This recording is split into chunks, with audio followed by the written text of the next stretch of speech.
नमस्ते सर। मैं अजीत कुमार सिंह दिल्ली यूनिवर्सिटी से अपने रिसर्च से संबंधित काम से आया हूँ। आपका थोड़ा सा महत्वपूर्ण समय चाहिए।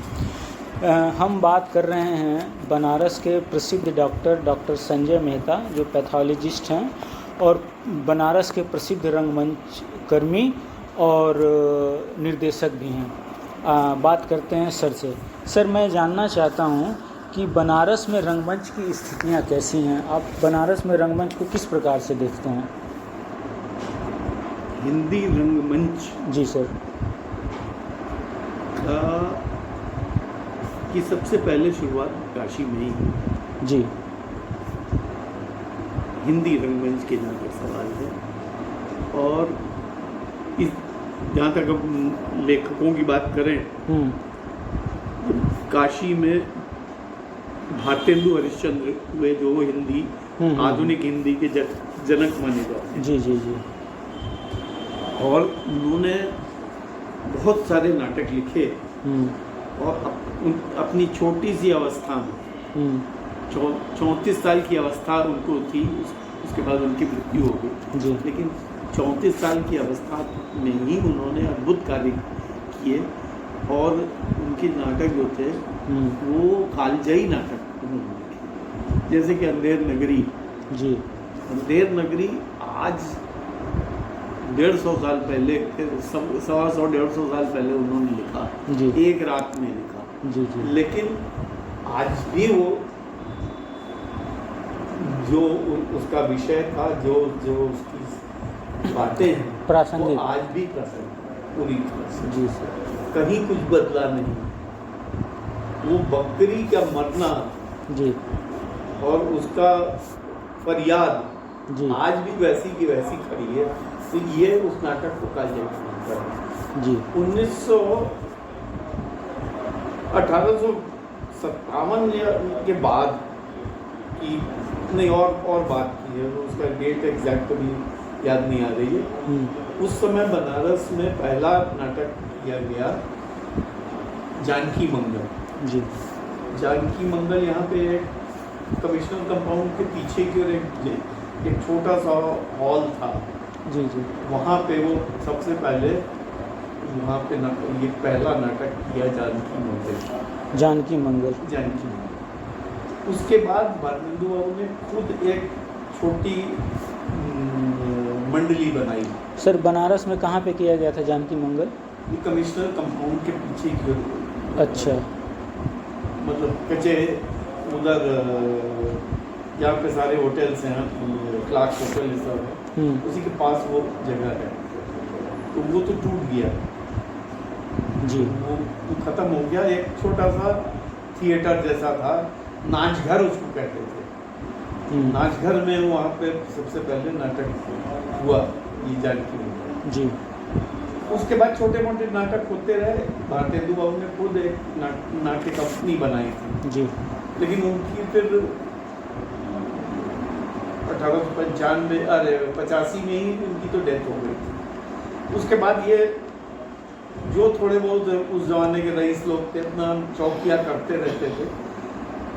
1905 के करीब कुछ लोगों ने मिल के गठन करना शुरू किया, और 1909 में जी एक मंडली बनाई गई।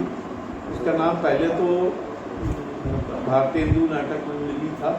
वो धीरे धीरे उसका नाम बदला गया, और शायद आचार्य महावीर प्रसाद द्विवेदी ने उसका नाम नागरी नाटक मंडली दिया। जी। तो 1909 में उसकी स्थापना हुई। जी। उसके बाद उसका काशी के सोशल कार्यक्रमों में सांस्कृतिक मतलब बड़ा इम्पोर्टेंट रोल था। जी। यहाँ तक उसमें इम्पोर्टेंट ही बात थी कि जब काशी हिंदू विश्वविद्यालय की स्थापना हुई 1916 में, जी, तो उस समय उन्होंने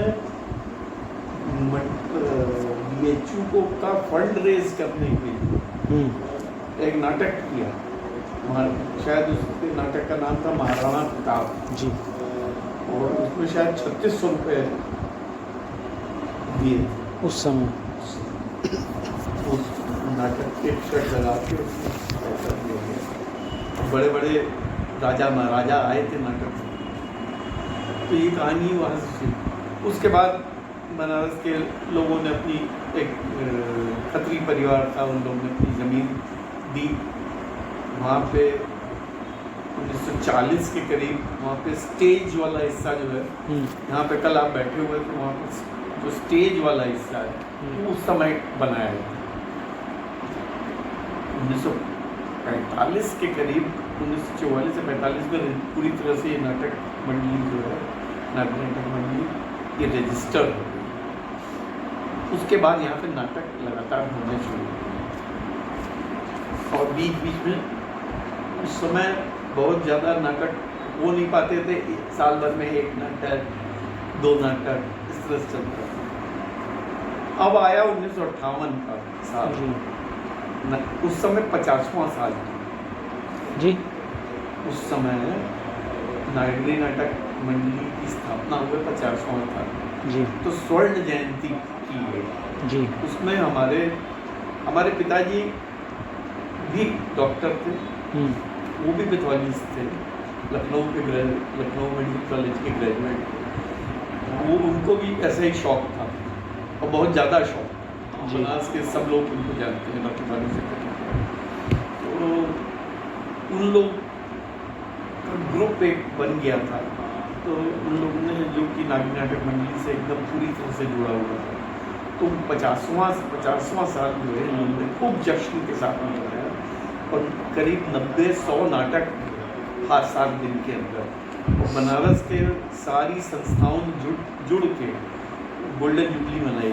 900 नाटक की 90-100 9,000 9,000 मतलब नहीं 90 या 100। अच्छा 90 और 100 ओके।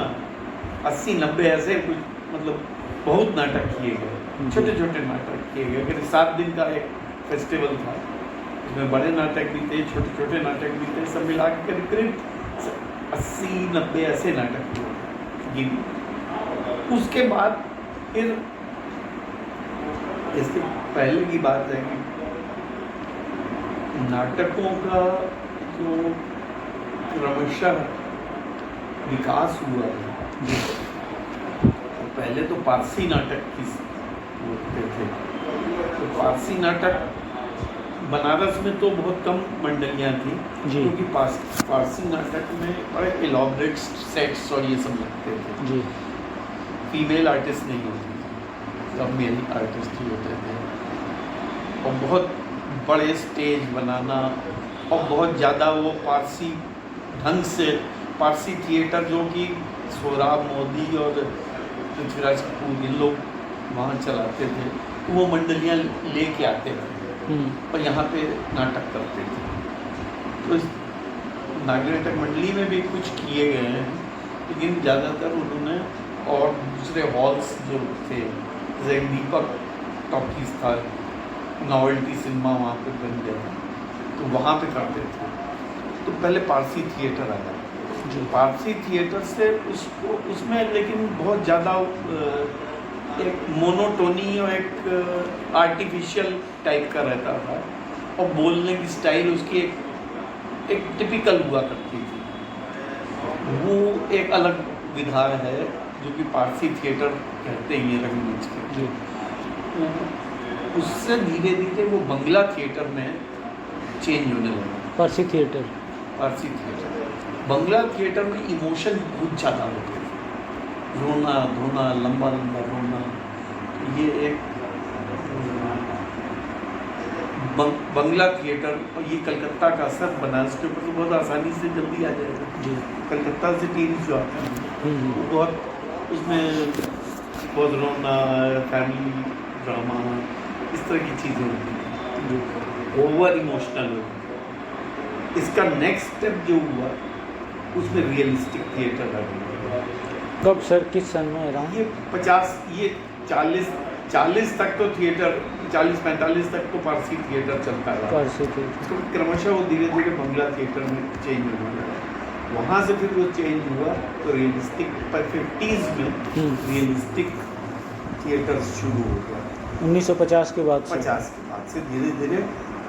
और क्योंकि उस समय देश की आज़ादी हुई थी तो देश प्रेम वाले नाटकों का एक बहुतायत आ गया जी।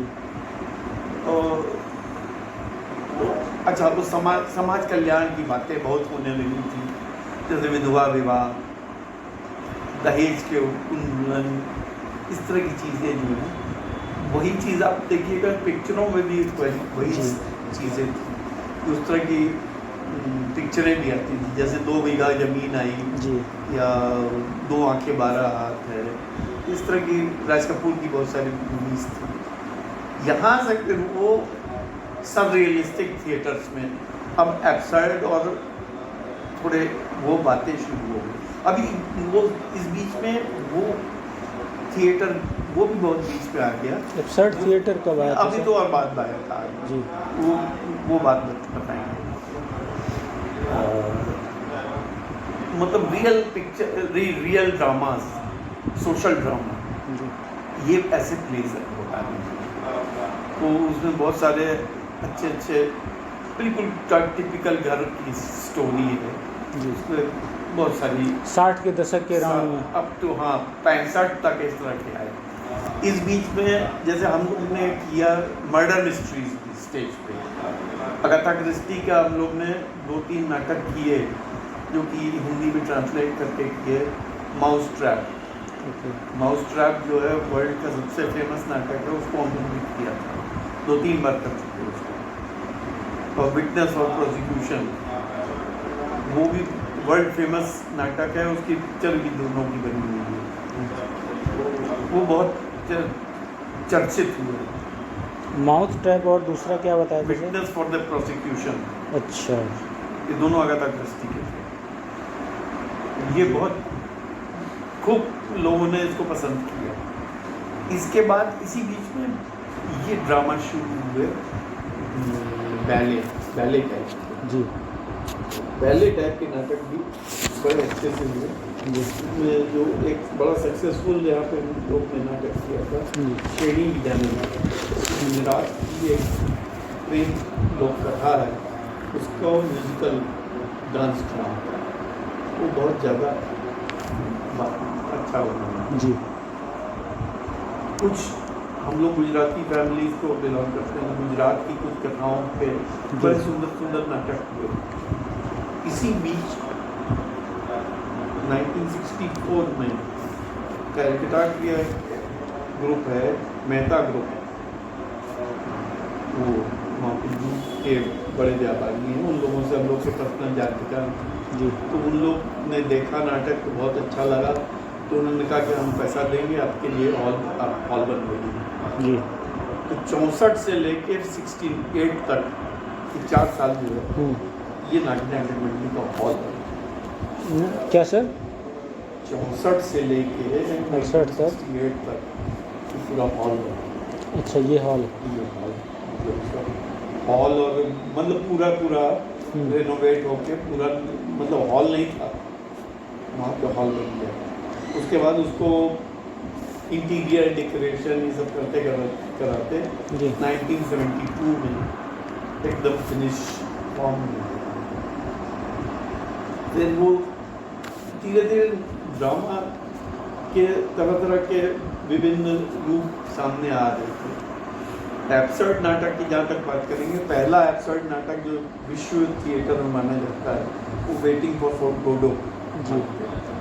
तो वेटिंग फॉर गोडो हम लोग ने तो नहीं किया, हमने देखा कई बार, यहाँ पे बाहर से लोगों ने किया। यहाँ पे पहली बार कब हुआ था सर, याद है? नहीं, एक बार 75-76 में किया गया, और एक अभी 4-5 साल पहले वो थिएटर ओलंपियाड हुआ था, उसमें कोई राजस्थान की टीम थी। अच्छा। उन लोग ने किया था 2018-19 2017 हाँ, थिएटर ओलंपियाड ही हुआ था। ओके। उसमें वेटिंग फॉर गोडो किया था और हिंदी में ट्रांसलेटेड था, ठीक था, परफेक्ट होता। अब इस तरह से ये चीज़ें हुई। महिला कलाकार आपको मिलता है पुराने ग्रीक जो ये थिएटर थे, एक 2-3 नाम हमने छूट गए, बातें अपनी रहती हैं। एक तो जो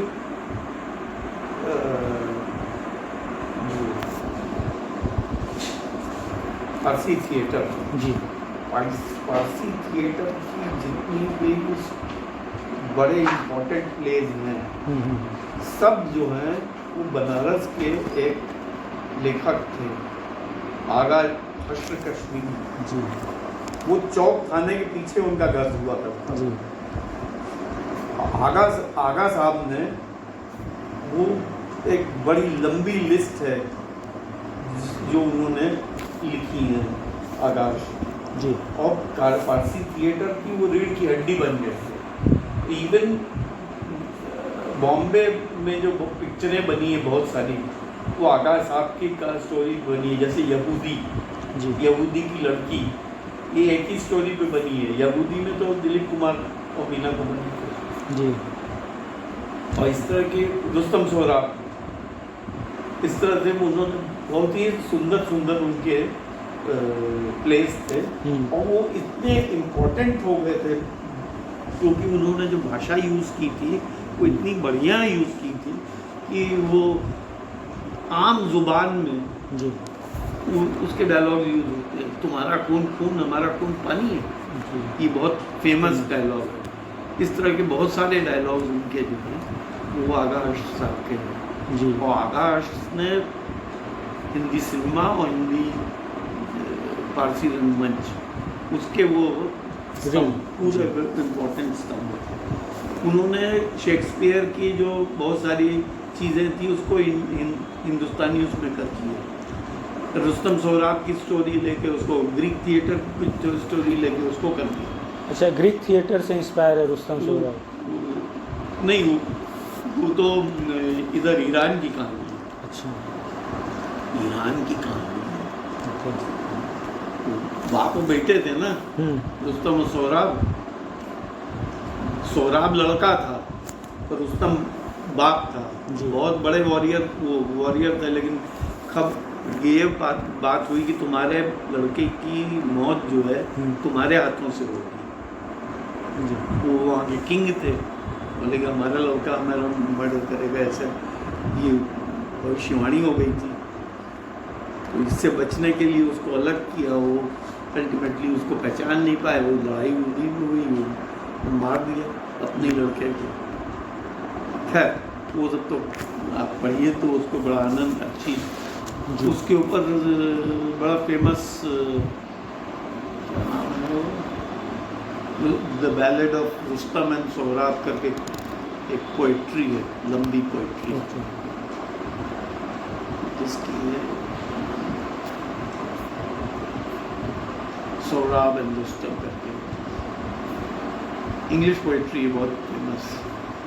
इस समय दिमाग से गोल्डस्मिथ की है। खैर अच्छा, उसके बाद जयशंकर प्रसाद जी,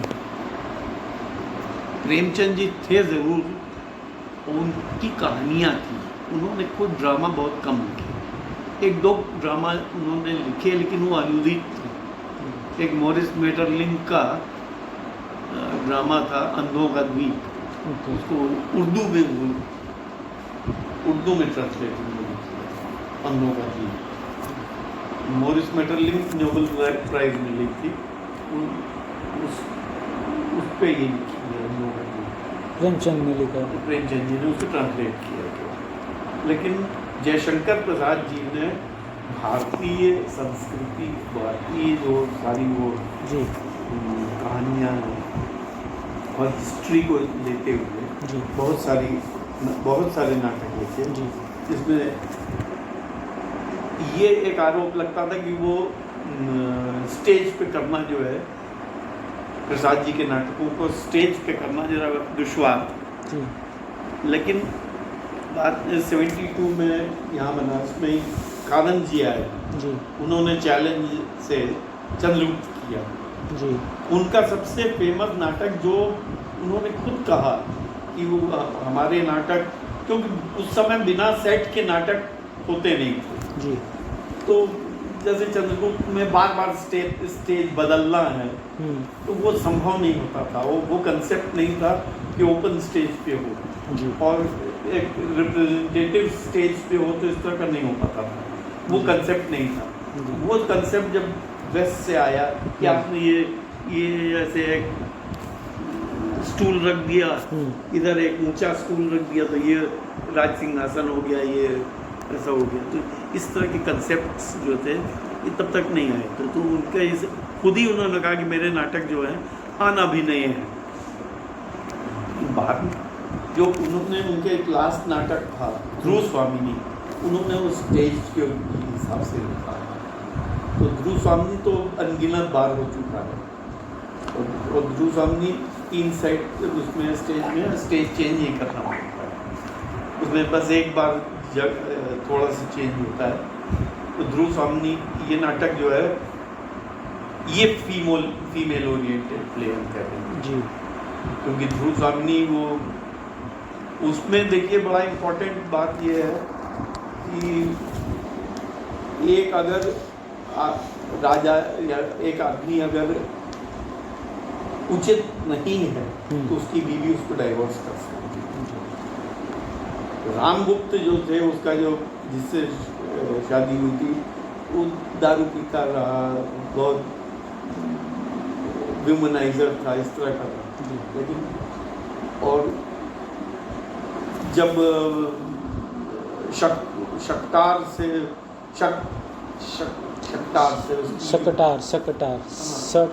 जी सर, हाँ, उससे युद्ध हुआ तो अपनी बीवी तक को उसको देने को तैयार हो गया जी।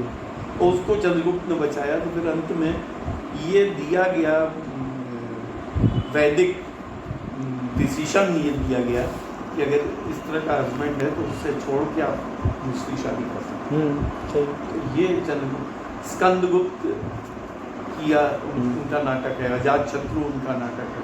तो इस तरह के जो भारतीय हिस्ट्री के साथ जुड़े हुए, और वो भी फर्स्ट मिलेनियम के। मतलब ये सब नाटक कब किए गए? 1970 के बाद? हाँ, ये सब हुए हैं।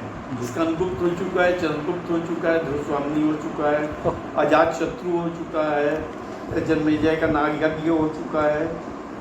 मतलब कारणजी जी ने शुरू किया सबसे पहले? कारणजी ने नहीं, ध्रुव स्वामिनी तो पहले हो चुका था। अच्छा, ध्रुव स्वामी पहले हो, हमारे फादर ने भी किया था, वो मेरे ख्याल से 1960 में किया था। 60 में किया, फिर 68 में किया। यस जी। जब हॉल इनकम्प्लीट बन गया था तो उस समय 68 में किया जी।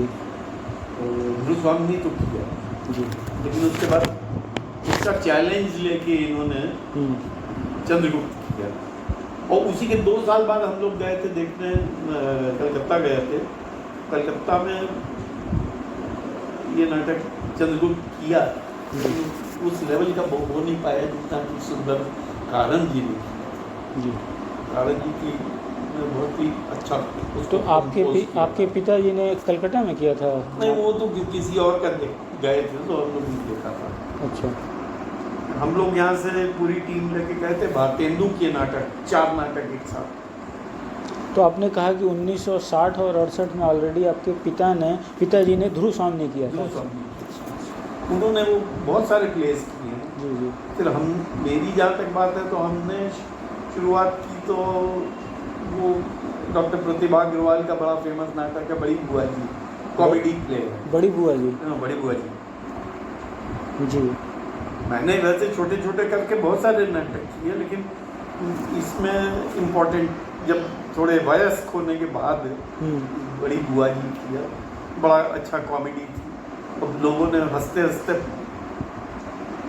जी, बहुत ही पब्लिक बहुत खुश हुई। उसके बाद फिर माउस ट्रैप किया जी, अगाथा क्रिस्टी को, 3 अंधे चूहे।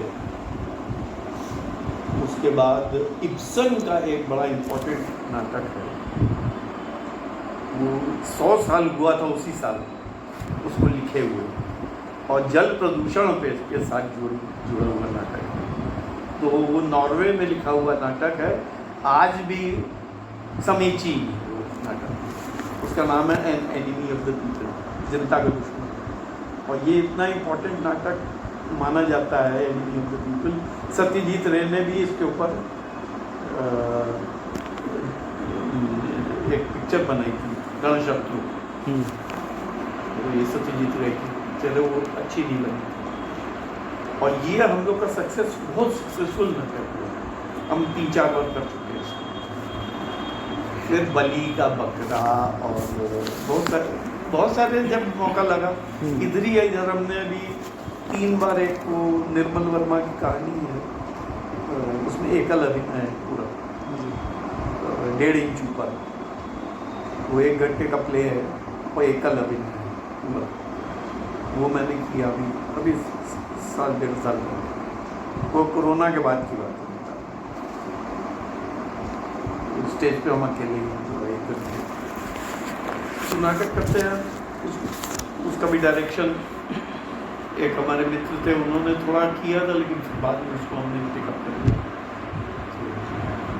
अब हम फिर करने, अभी हमने फिर कहा दिया है कि कर लो। तो अभी तक सर आपने 1990 तक की बातें की हैं कि 80 तक की? कोई डेट हम इस तरह से डिफाइन नहीं कर पाएंगे। मतलब अच्छा, इसके बाद हम लोग का जुड़ाव हो गया जी, बहुत अच्छा जुड़ाव हो गया नेशनल स्कूल ऑफ ड्रामा के साथ। कब से सर? ये हम लोग से उनका ऐसा है कि NSD से जो लड़के जो वहाँ पढ़ते रहते हैं, छात्र रहते हैं ना, उन लोग को गर्मी में एक वो मिलता है, प्रोजेक्ट मिलता है कि कहीं नाटक करो। तो जो बनारस के लड़के थे वो आते थे बनारस जब, तो ये हम लोग से बात होती थी, भाई हम नाटक करना चाहते हैं, करो। तो मेरे ख्याल से 1982-83 में कार्तिक अवस्थी और एक और कोई आया, तो बड़े मस्त लोग थे, उन लोग ने कहा हम लोग नाटक करना चाहते हैं, करो। तो बड़ा अच्छा नाटक, उन्होंने 2 नाटक किए, एक ब्रेक्ट का नाटक किया था, न्याय देखो न्याय, और दूसरा नाटक किया था उन्होंने वाराणसी एक कोलाज, बनारस एक कोलाज। तो ये 2 नाटक किए। तो उनसे इस तरह से धीरे धीरे जुड़ाव होता गया कि जो आते गए वहाँ से लोग, लड़के जो यहाँ से पढ़ने जाते थे, आते थे तो अपना एक नाटक कर देते थे, तो उन लोग से एक रैपो बनता गया चला। उसके बाद 1995 में NSD रिपर्टरी की पूरी टीम आई, उन लोगों ने तो बनारस में तहलका मचा दिया, 3-4 नाटक लेके आए थे, और उन लोग ने अलग अलग स्कूल्स में जाके नाटक किया। हमारे नाट्य नाटक मंडली में 3 नाटक किए, और इस तरह से उन्होंने बनारस मतलब NSD के नाम से पूरी तरह से परिचित हो गया। इतना अच्छा किया था। तीनों के नाटक के नाम भी याद है ना, रानी पिंटू जी, दायरे, और कौन सा था, कौन हितू है कौन अहितू, कौन हितू है कौन अहितू, ये पंचतंत्र की कहानी के था। अच्छा, इसके बाद फिर वो NSD से नाटकों के एक सिलसिला शुरू हो गया था। एक बार वो चेखाव की स्टोरीज को लेके 6 नाटक लेके आए थे, उनको किया उन्होंने। फिर उन्होंने डायरेक्टर्स भेजे जी, और यहाँ पे वर्कशॉप लगाए जी। अच्छा, जैसे कारण जी का बता रहे हैं, कारण जी भी यूपी नाटक एकेडमी के थ्रू, संगीत नाटक एकेडमी के थ्रू उनको बुलाया गया था जी। उन्होंने 1 महीने का वर्कशॉप किया था, जिसका कल्मिनेशन में चंद्रगुप्त नाटक किया। इसी तरह से नेशनल स्कूल ऑफ ड्रामा भी हम लोग को समय समय पे डायरेक्टर्स भेजते थे, उन लोग वर्कशॉप लगाते थे, हैमलेट किया उसमें। अच्छा, इसी बीच में हम लोग के दिमाग में वो आया कि भाई हम लोग काम कर रहे हैं, तो कुछ बनारस की अन्य संस्थाओं को शामिल हुआ है। तो उनको हम फ्री ऑफ कॉस्ट एक अश्विन नाट्य महोत्सव करते हैं जी जी, ये अश्विन के महीने में, तो उसमें 6-7 नाटक होते हैं, तो विभिन्न संस्थाएं हैं, उन लोग को फ्री ऑफ कॉस्ट करने देते हैं। ये तो एक हर साल का हम लोग का एक हो रहा है। इसके अलावा गर्मी की छुट्टी में छोटे बच्चों के लिए, मतलब 15 साल की उम्र तक के लोगों के लिए और दूसरा ग्रुप जो के ऊपर वयस्क ग्रुप है उनके लिए 1.5 महीने का वर्कशॉप होता है।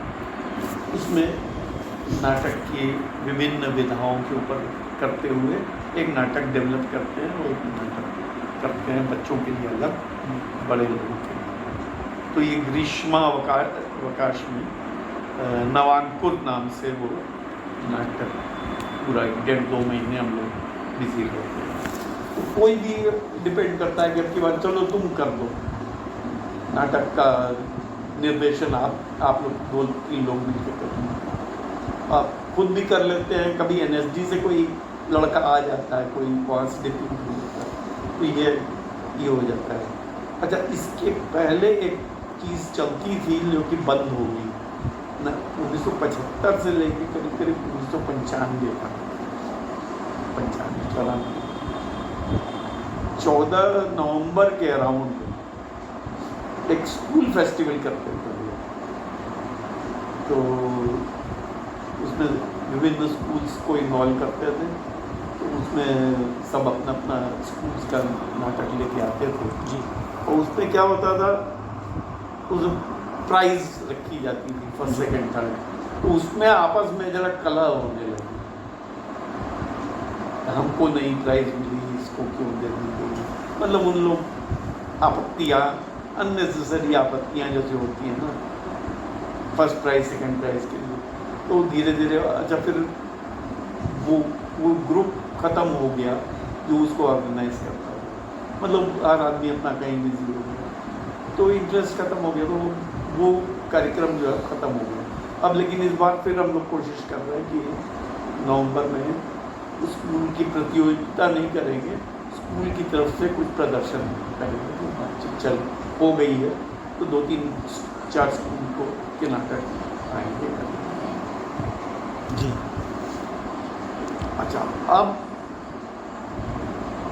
बताया आपको मैंने कि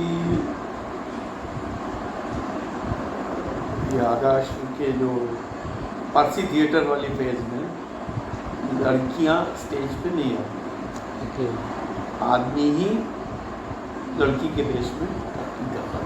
1950 तक की बात कर रहे हैं। 1950 तक। इसके बाद जो वही बंगला थिएटर जब आया तो महिलाएं जो है स्टेज पे आना बंगला थिएटर में शुरू हुआ। हाँ, उस पीरियड से वही मतलब आज़ादी के बाद फिर ये जो लेडीज़ थी उन्होंने, उसमें इम्पोर्टेंट नाम था एक हमारी पिताजी की मौसी थी, डॉक्टर कमलिनी मेहता, वो प्रोफेसर ऑफ हिंदी थी, उन्होंने धुरस्वामी का रोल किया स्वयं, डॉक्टर कमलिनी मेहता। उन्होंने कई नाटक लिखे भी, किए भी, वो हिंदी की प्रोफेसर थी तो नाटक वाटक लिखना, उनका एक नाटक था कैकई, उसको भी उन्होंने किया कैकई। और इस तरह से एक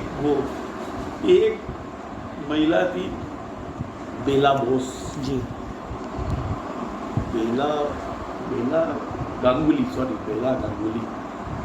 वो बनारस में फीमेल एक्टिंग की शुरुआती दौर की वो काफ़ी फेमस एक्ट्रेस थी, वो थी, उनकी बहन थी, और ये करीब 65 तक ही काम किया मेरे ख्याल से, उसके बाद फिर उन्होंने जी ज़्यादा काम नहीं किया। तो ये उसके बाद तो अब लेडीज़ फिर आने लगी, खासकर जब चंद्रगुप्त हुआ तो लाइन लग गई थी, क्योंकि चंद्रगुप्त की कास्ट बड़ी लंबी थी, तो उसमें बहुत लेडीज़ थी, और तब तक एक थिएटर की बड़ी इज्जत बढ़ गई थी। 1970-72 के 72 की बात है, 72। उसमें डॉक्टर महादेवी वर्मा वो चीफ गेस्ट थी, आप समझ सकते हैं कितना इम्पोर्टेंट वो था। इसमें डॉक्टर महादेवी वर्मा वो आई थी चीफ गेस्ट, मतलब प्रसाद, पंत, निराला और महादेवी, ये 4 नाम लिए जाते हैं हिंदी लिटरेचर के एक सबसे बड़ा स्तंभों में, छायावाद के। हाँ, तो ये महादेवी जी का वहाँ पे उपस्थित होना बहुत बड़ी बात है। आप वो आइएगा कल, वो एक पुस्तक देंगे तो उसमें फ़ोटो है। जी। एक बैले किया था, हमारे पिताजी ने किया था जी। गुजराती का, 45 मिनट का प्ले है, बहुत सुंदर डांस ड्रामा है और फैंटेसी है एक तरह से। तो ड्रीम उसका गुजराती में चाड़ियानु सपनू उसका नाम था, जैसे उसका हिंदी नाम, अरे मतलब अंग्रेज़ी में उसको कहेंगे dream of A square crow, जो काग भगोड़ा होता है जो खेत में लगाया जाता है, वो तो मृत चीज़ होती है, उसके भी एक स्वप्न होता है, उसका भी एक स्वप्न होता है। इस तरह से वो बनाया था। तो उसमें चिड़िया, गधा, घोड़ा, इन सब चीज़ का वो पूरा म्यूज़िक से भरा हुआ था। वो बहुत सुंदर म्यूज़िक बना हुआ। वो नाटक नेहरू जी आके देख के गए थे, वो फोटो है उसमें।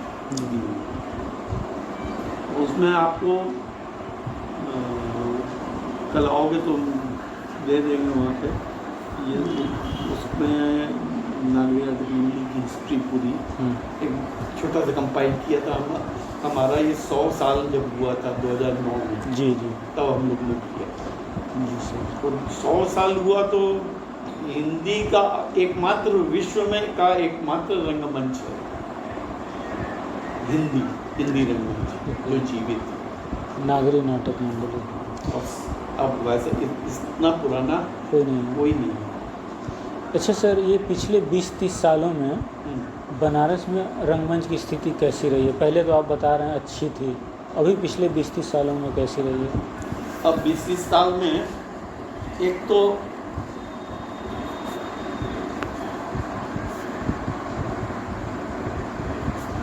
स्क्रिप्ट चुनने की जगह सा गड़बड़ हुई है। स्क्रिप्ट चुनने की मतलब सर? स्क्रिप्ट थोड़ा सा भोंडापन आ गया। जी। क्लास स्क्रिप्ट्स जो हैं वो नहीं मिलती हैं, लोग यूज़ नहीं करना चाहते। अब यहाँ पे मौका लगता है तो अश्लीलता की लेवल्स क्रॉस करने की कोशिश करते हैं, और हम लोग जो हैं इसके मामले में बहुत स्ट्रिक्ट हैं कि ज़रा सा भी अश्लीलता, गाली गलौज स्टेज पे ना। एक होता है कि बातचीत चलते चलते एक आध गाली मुँह से निकल जाती है, वहाँ तक तो अलाउड होता है, लेकिन जबरदस्ती कभी कोई अश्लीलता परोसना ये हमारे स्टेज के ऊपर अलाउड नहीं है, क्योंकि वो हम पूजा स्थल मानते हैं। जी। तो हम इस चीज़ को खास हमारा गौर होता है, क्योंकि बाहर जो वो अश्विन नाथ के महोत्सव में दूसरी कंपनीज के या दूसरी संस्थाओं के नाटक आते हैं, तो हम खास कर कहते हैं कि भैया इस चीज़ का बड़ा गौर करना है। वैसे अच्छे नाटक हुए हैं, बहुत अच्छे हुए नाटक। तो जैसे वो हमारा ही वो हुआ, हमने कोई 100वां जब साल था तो जनता का दुश्मन किया था, पिन ड्रॉप साइलेंस में हुआ, और लोग इतना उसको एंजॉय किया कि जैसे रियल में जो वाटर पोल्यूशन के साथ जो बातें जुड़ी हुई हैं वो सब स्टेज पे दिख रही थी और बिल्कुल रियलिस्टिक थी। ये मेरा अभी हमने जो किया 1.5 इंच ऊपर निर्मल वर्मा का, वो मैंने किया, इसलिए मैं नहीं कहूँगा, लेकिन वो बहुत ही खूबसूरत ढंग से 1 घंटा कोई आदमी हिला नहीं, क्योंकि मैं अकेला स्टेज पे, तो डर ये लगता रहे कि वो आदमी बोर होकर कोई ऑडियंस उठ के भागे नहीं। तो वो अच्छे नाटक है। ये जो खासकर जो सीनियर ग्रुप का जो नवानपुर वाला जो आपको गर्मी में जो होता है, उसमें कुछ नाटक बहुत अच्छे हुए, जैसे जन्मैया का नाग यज्ञ बहुत अच्छा किया जी। बड़ी कास्ट के साथ नाटक करना अच्छा। आज के लड़कों के साथ प्रॉब्लम है, एक तो उच्चारण का दोष बहुत ज़्यादा है इस शहर में, उच्चारण का दोष बहुत ज़्यादा है। श स श 3 स में बड़ी दिक्कत है, 3 स में पागल हो जाते हैं। उसके बाद उर्दू के शब्द वो भी गलत बोलेंगे, गलत नहीं कभी बोलेंगे, गलत बोलेंगे, गलत। अच्छा, ग के नहीं तो नुक्ता लगता है, ग के नीचे नुक्ता रहेगा तो गलत बोलना चाहिए जी सर, वो आदत गलत, लोग गलत बोलते हैं। गलत। अब जरा और जरा हम जब कभी क्लास ले लेते हैं अच्छा, बच्चों का, एक जरा तो मृत्यु हो गई, एक जरा मतलब नहीं, हाँ, एक जरा तो स्मॉल, हाँ, ये उर्दू का वर्ड है जी, वो ज है, जरा, जरा सा दीजिए, जरा सा पेन दीजिए, जी, ये ज हुआ, और जरा हो गया बुढ़ापा। हाँ, जरा। देखिए बात कहाँ चली जाए, कहाँ से कहाँ चली गई, सही बात है। हम कहते हैं कि तुम लोग को जबान एकदम बढ़िया होनी चाहिए। जी सर, अर्थ का अनर्थ हो जा रहा है, बताइए। खुदा जो है जुदा हो जाता है। क्या सर? उर्दू में अगर आपने बिंदी नहीं लगाई तो खुदा का खुदा हो जाएगा, खुदा की जगह जुदा हो जाता है। क्या हो जाता है? जुदा मतलब अलग। अच्छा, जुदा। हाँ, ख जो है ज हो जाता है। अच्छा, बिंदी नहीं लगाने पर उसको ज पढ़ेंगे। हाँ, लिखा रहेगा ख, लेकिन पढ़ेंगे ज। नहीं, हाँ, जैसे उल्टा लिखा जाता है ना, हाँ, हाँ, हाँ, ऐसे जैसे लिखा, मान लो ऐसे लिखा गया, ये लिखा गया, ये मान लो ये खुदा है जी, तो इसमें यहाँ बिंदी नहीं लगी तो इसका मतलब हो जाएगा जुदा। ओके। बोला कि बिंदी के हेरा फेरी से, नुक्ते की हेरा फेरी, लिख लो ये, ओके, नुक्ते की हेरा फेरी से खुदा जुदा हुआ। नुक्ते की हेरा फेरी से खुदा जुदा हुआ। खुदा जुदा हुआ। हाँ। सर वो उर्दू के शब्द यहाँ लिख दीजिए, मैं तो नहीं लिख पाऊँगा क्योंकि मुझे पता है नहीं। नहीं तो ठीक तो लिखा है। नहीं, ये हमें नहीं मालूम। हाँ, अच्छा, ऐसे हम तो ऐसे ही दिखा रहे थे। अच्छा। नुक्ते की हेरा फेरी से खुदा बिंदी लगेगी यहाँ, खुदा में भी बिंदी लगेगी। हाँ, जुदा हुआ, जुदा, जी, इसीलिए मैंने दे दिया क्योंकि उर्दू के शब्दों से पाला कम पड़ता है। ख होता है ना जी, अलिफ बे ते टे पे से जीम हे हे, हाँ, ये हमें बस ऐसे थोड़े से वो अल्फाबेट्स मालूम है। जी, तो जे जिस तरह से लिखा जाता है और खे उसमें केवल एक बिंदी का फर्क है। अच्छा, ये तो आप खुद उर्दू की बात है जी, और हिंदी की बात है। जो खग जी, 300 स पर बोलते हैं, स स स सब कुछ स है, सब कुछ स है। उसके और, लिए और शकार भी होते हैं, सकार भी होते हैं। हाँ, श को जबरदस्ती श बोलेंगे, ऐसा भी बोलते हैं। संजय जी आप कैसे हैं, जी, ऐसे भी ऐसा भी करते हैं। और डबल होते हैं, श को स बोलेंगे और स को श बोलेंगे, उल्टा। वो शकार सकार दोनों होते हैं, वो शकार सकार कहलाते ही। ये बात बच्चों को बहुत सिखाना पड़ता है। क्लास हम लोग भी ले लेते हैं, जाते हैं जब। एक तो स की गड़बड़ी आती है, और किस शब्द की आती है सर? श की तो बहुत ज़्यादा आती है। और न और अंग, मतलब क के लास्ट में जो पंचाक्षर जो आता है अंत में, उसकी और न में वो क्या प्रोनाउंसिएशन क्या पढ़ते हैं वो? देखिए वो बिल्कुल एक पूरा साइंटिफिक है। हाँ, क ख ग घ अंगा जी, च छ ज झ इया, हाँ, ट ठ ड ढ ण ण, अच्छा, त थ द ध न जी, प फ ब भ म, ये 5 हुआ।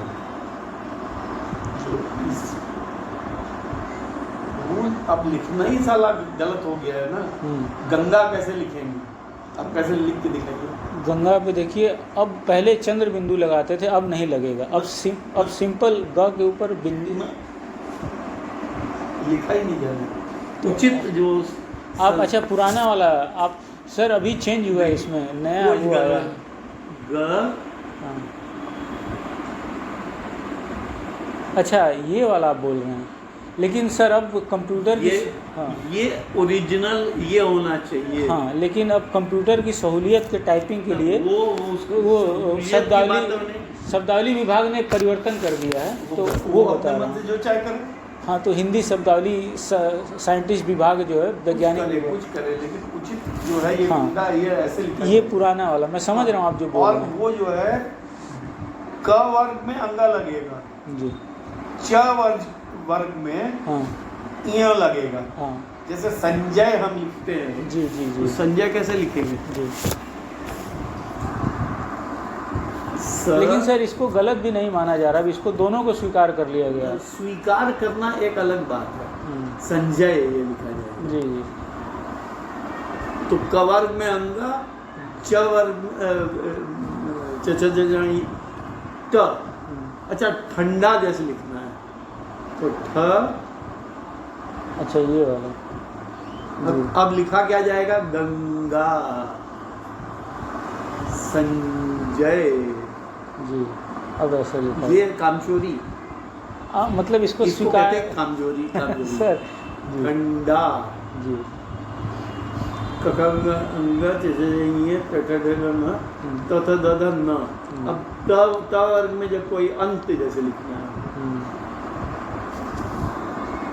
न तो अब कैसे लिखेंगे? अंत जी। फ ब ब म तो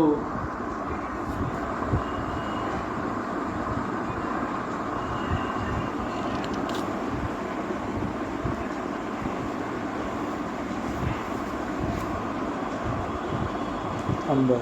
नंबर। अब ऊपर बिंदी लग के अब उसे हो जाएगा नंबर जो लिखेंगे तो ऐसे लिख देंगे।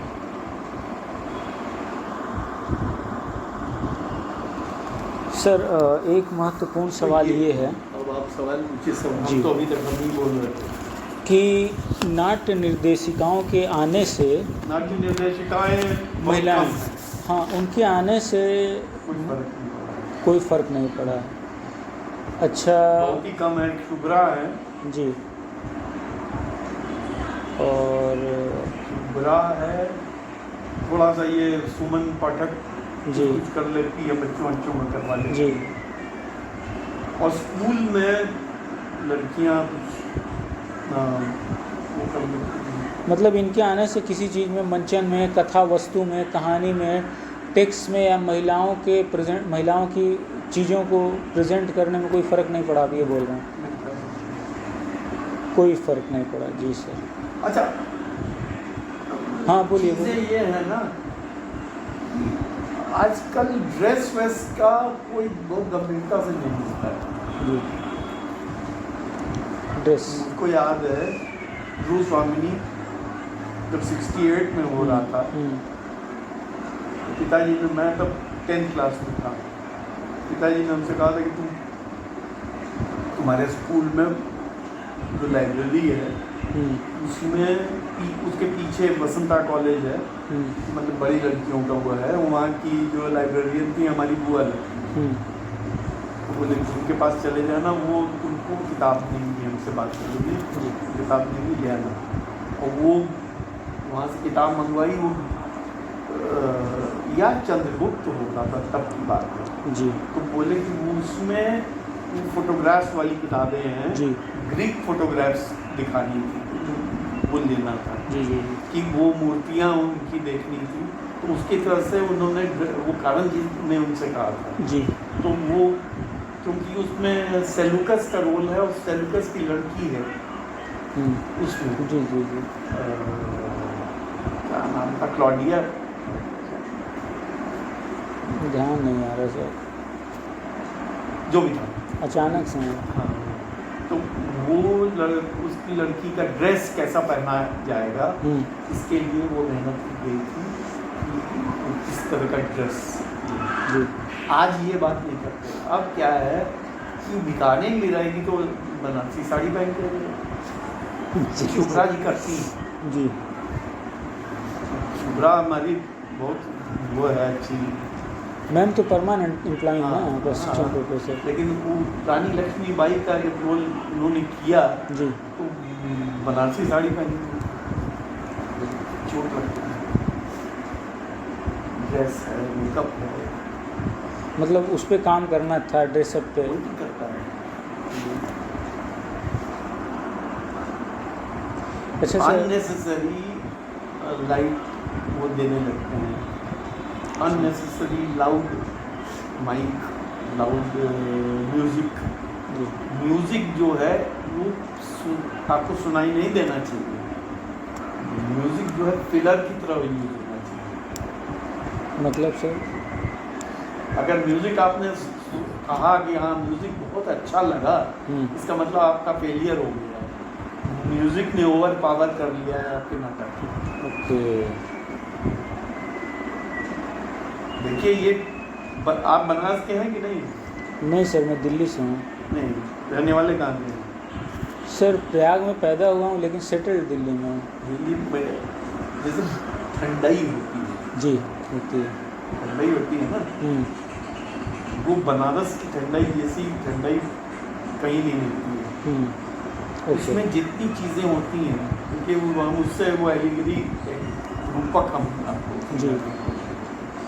ठंडाई की खासियत होती है कि जो चीज़ उसके अंदर पड़े, सब चीज़ों का स्वाद अलग अलग पता लगना चाहिए और फिर भी एक उसका अद्भुत स्वाद है। अच्छा जी। तो नाटक के लिए है कि लाइट जो है दिखाई नहीं देनी चाहिए जी। लाइट ऐसी रहे कि लाइट आपके नाटक का हिस्सा बन जाएगा। यहाँ पे बनारस में चंद्रगुप्त के बाद, चंद्रगुप्त के पहले जो शेरी गजानन नाम के जो हम गुजराती बैले हम बता रहे हैं, उसका लाइटिंग करने आए थे तापस सेन। तापस सेन का नाम सुना है? नहीं सर। कलकत्ता क्या इंडिया के लाइट विज़र्ड कहलाते हैं तापस सेन। तापस सेन को मतलब उससे बड़ा कोई नाम नहीं है। अब तो वो चले गए, वो पिताजी से हमारी दोस्ती थी उनकी, तो उनके नाटक के लिए वो आए तापस सेन। तो तापस सेन लाइट विज़र्ड माने जाते हैं। तो वो बोलते हैं हम स्टेज के ऊपर लाइट नहीं देते हैं। देखिए समझने की बात करिए, हाँ। स्टेज पे हम लाइट नहीं देते हैं, हम ये सोचते हैं कि कहाँ अंधेरा रखना है। अच्छा। अगर इस कमरे में इस एरिया को हम अंधेरा करना है तो इधर का जितनी लाइट है वो अपने आप उभर के सामने। ओके, ये अलग बात है। अलग बात हुई ना। हम हर जगह लाइट पे फोकस करेंगे तो फिर उसमें कोई बात नहीं है। हम इस जगह को एकदम अंधेरा करना चाहते हैं। हर चीज़ का कोई वैल्यू होती है और ये सारा कुछ जो है निर्देशन में जुड़ा होता है। जी। सारा कुछ जो है निर्देशन के साथ जुड़ा होता है। जी। आपको सत्यजीत रे के लिए जो कहा जाता है वो पहले फ़ोटो बनाते थे, स्केच बनाते थे। ये पिक्चर को खासकर पाखेर पंचाली ने उन्होंने किया। जी। सारी पिक्चर्स को जी। अरे जो शॉट लेना है उसका वो बहुत अच्छे आर्टिस्ट भी थे, तो वो स्केच बना लेते थे कि हम ऐसा फ़ोटो खींचेंगे, तब उस तरह से कैमरा यूज़ करते थे। तब उनकी पिक्चरों की जो खूबी आ जाती है। इसी तरह से जैसे गुरुदत्त। जी। गुरुदत्त पता नहीं आपने कितनी पिक्चरें देखी? गिनी चुनी जो आए हैं वही देखी। नहीं, ये जो ट्रायलजी है वो ट्रायलजी तो देखनी चाहिए। अगर आप इसमें जी 3 पिक्चरें हैं जी खास। प्यासा। जी सर। प्यासा। दूसरा है कागज़ के फूल। तीसरा है साहब ये गुलाम। तीनों देखी होंगी लेकिन पूरी याद नहीं है अभी सर। कागज़ के फूल पिक्चरें ऐसी हैं जो कि भूल नहीं सकते। जी सर। साहब बीबी और गुलाम, ये विमल मित्र की नॉवल पे है। विमल मित्र के नावल पे सर। गजब पिक्चर है तीनों। अच्छा, इसमें उन्होंने जिस तरह से क्या उस समय ब्लैक एंड वाइट फोटोग्राफी होती थी। जी। गुरुदत्त की निर्देशन की है ना ये तीनों फिल्में? गुरुदत्त की बनी है, वो निर्देशन दूसरे के नाम के हैं लेकिन किया उन्होंने खुद ही ऐसा। अच्छा। किस एंगल से लाइट दी गई है कहीं कहीं, तो ऐसा मतलब गजब किया, गजब। जी। एक फ्रेम उसमें, और यही हालत सत्यजीत है। अच्छा सर, बैटरी ख़त्म हो जाए उससे पहले एक लास्ट सवाल। कि हम लगा दें। सर, रंगमंच में महिलाओं की स्थिति को आप अब इस समय कैसे देखते हैं? बनारस में इस समय रंगमंच में महिलाओं की स्थिति, लड़कियों की स्थिति को किस तरीके से देखते हैं? अब देखो, हर आदमी जो है नहीं हो रहा, छोड़ दिया, हो रहा है। हाँ?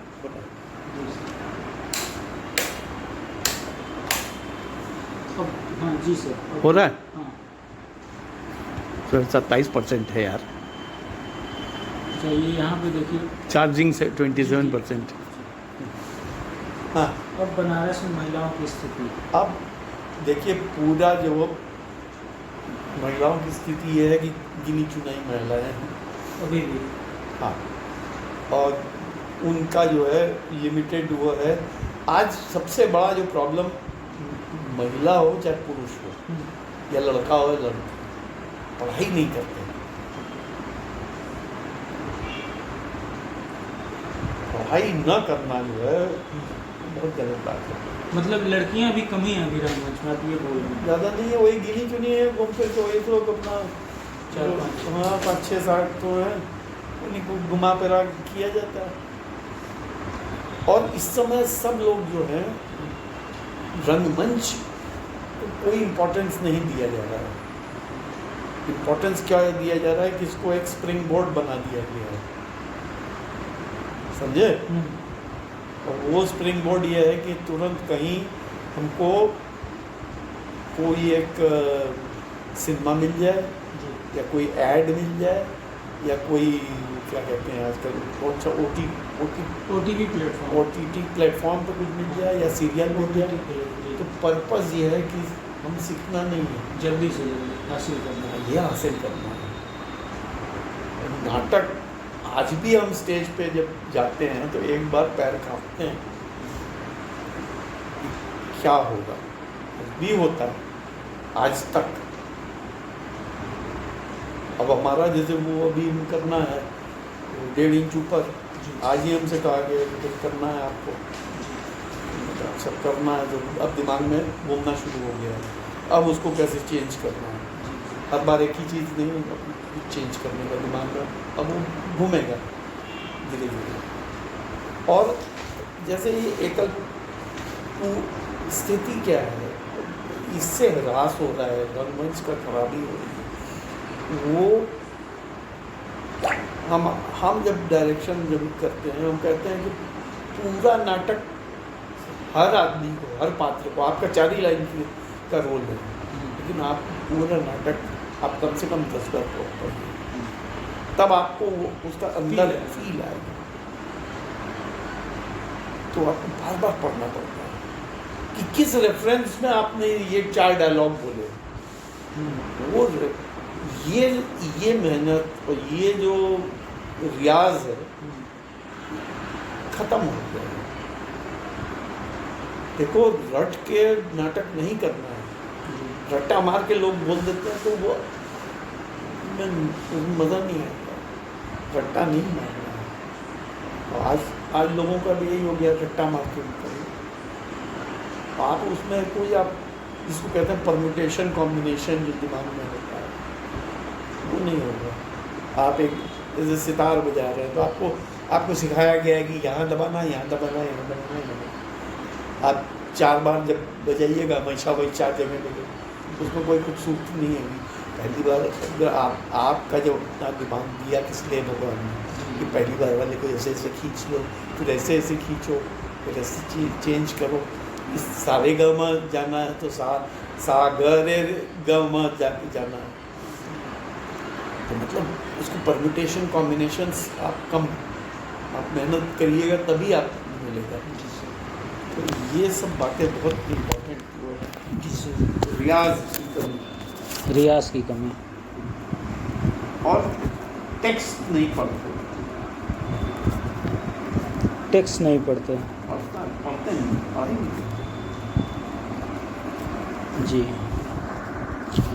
तो कुल मिला के मैंने अभी कल ही बात हो रही थी, मैं वहाँ बैठा हुआ था जी, तो लड़कों से पूछा ये गुर्जर की पिक्चरें देखी है नहीं, नाटक से जुड़े हुए लोग। मैंने कहा जागते रहो देखिए किसकी है, नहीं मालूम। मैंने कहा ये सब, हमने कहा इंग्लिश की हम क्या तुम्हें बताएं जी इंग्लिश की क्या क्या बढ़िया मूवीज या वर्ल्ड सिनेमा के क्या मूवीज़ के बारे में आपको यही की नहीं आपने देखी। उस पर वो सुमित जो ऑर्गेनाइजर है ड्रामा फेस्टिवल जी उन्होंने कहा भी क्या तुम लोग करते हो, मैंने कहा जी सर। अभी संजय सर से बात कर रहे थे। संजय सर का अनुभव प्राप्त हुआ, बनारस की सारी यथास्थिति रंगमंच की पिछले 100 साल की क्या रही है। सर ने उस पर प्रकाश डाला और बहुत अच्छे तरीके से समझाया। सर का बहुत बहुत आभार कि उन्होंने हमारे रिसर्च में अपना योगदान दिया। Thank you sir. Thank you.